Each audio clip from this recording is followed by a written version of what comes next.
All already మన ఎంసెట్ సంబంధించి registration అయితే కంప్లీట్ అయిపోయాయి. ఫీ పేమెంట్ అయితే యూనిట్కి లాస్ట్ డేట్ అయిపోయింది. ఫీ పేమెంట్ ఇంకెవరైనా ఫీ పే చేసి కూడా ఇంకా అప్లై చేయలేకపోయి ఉంటే, రిజిస్ట్రేషన్ కంప్లీట్ చేయలేకపోయి ఉంటే ఈరోజు ఈవినింగ్ 5 PM వరకు ఛాన్స్ ఉంది. ఈరోజు 19 జూలై కదా, ఈరోజు 19 జూలై. సో మనకి ఇంకా ఛాన్స్ ఉంది. ఈవినింగ్ 5 PM వరకు ఇంకా డాక్యుమెంట్ సబ్మిట్ చేయలేకపోయి ఇంకా కరెక్షన్స్ ఉంటే ఈరోజు చేసుకోండి. కరెక్షన్స్కి మళ్ళీ 20 minutes ఛాన్స్ ఇస్తారు.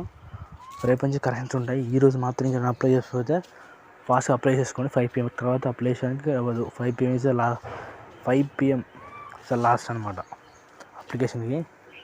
ఈరోజు 19th చెప్తాను మీకు. Wait second. Last date submission online application 19th by 5 PM. 5 PM తర్వాత చేసేది ఉండదు. So complete application.